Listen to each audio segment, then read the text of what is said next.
Bom dia, pessoal. Meu nome é Boaventura, eu sou da consultoria Accenture. A gente vai apresentar aqui um estudo global que fizemos sobre CBDC, DeFi, criptoativos e todos eles mais. Tá?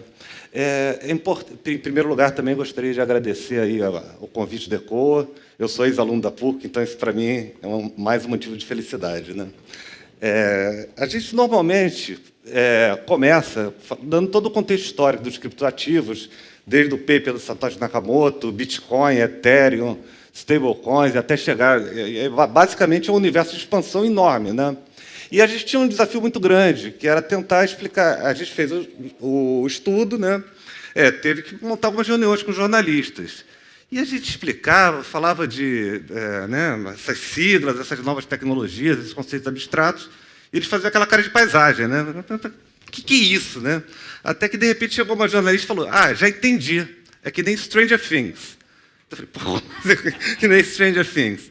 Não, isso aqui é um mundo invertido. No mundo normal, a gente tem dinheiro, tem conta corrente no banco, tem cartão de crédito.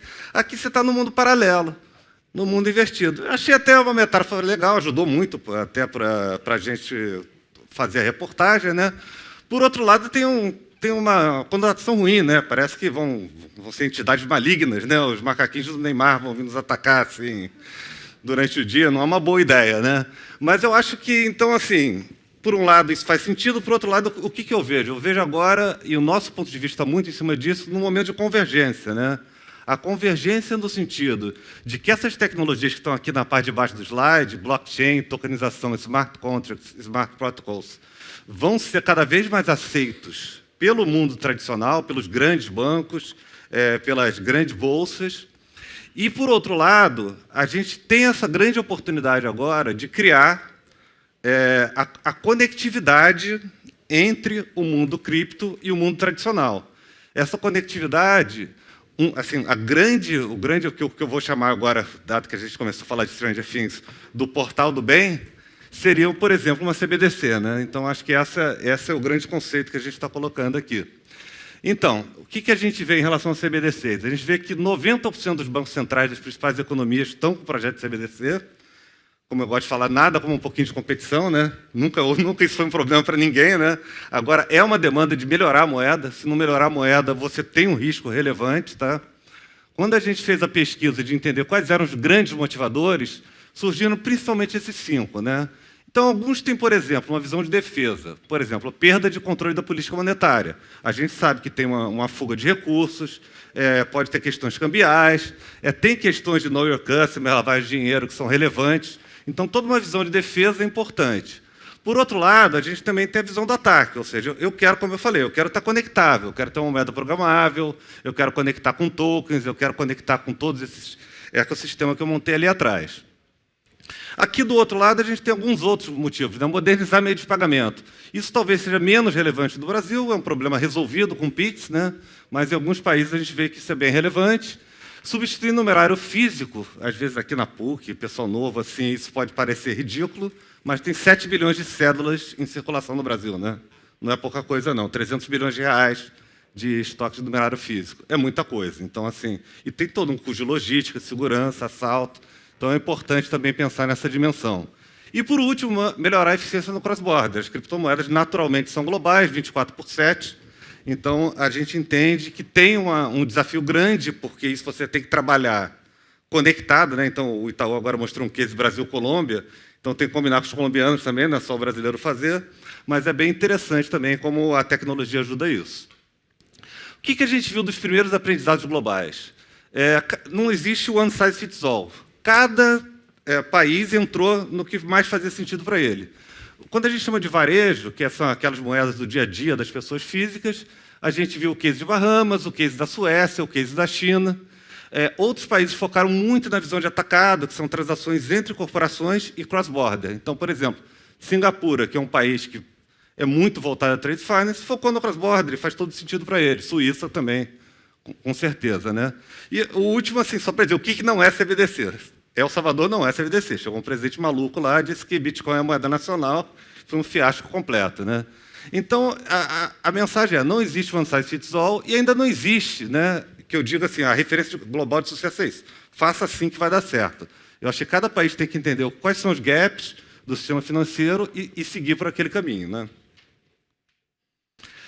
Dando aqui uns exemplos de casos de uso, a China, por exemplo, a China tem um piloto, né? O piloto da China tem 260 milhões de carteiras, né? Então, é maior que a população do Brasil. Mas já existe, eu acho que a motivação da China foi muito porque existia quase um takeover da moeda nacional por alguns players privados, o WeChat e a Alipay, e eles realmente fizeram um modelo bem centralizado, governamental, que é essa moeda digital do governo da China. E aproveitaram bem as Olimpíadas de Inverno de Pequim para fazer um push de lançamento, foi bem sucedido, inclusive deram as carteiras digitais para os estrangeiros, né? Quem fosse lá visitar, as delegações tinham direito também a usar a moeda digital. É um case que está funcionando bem, talvez não seja o case que faça sentido olhando no contexto brasileiro, né? Quando a gente fala de atacado, e aqui eu vou passar rápido, né? Porque a maioria das pessoas aqui já comentou muito do DVP, né? E eu acho que, assim, o que é interessante? A gente focou muito no DVP ali na questão dos ativos financeiros.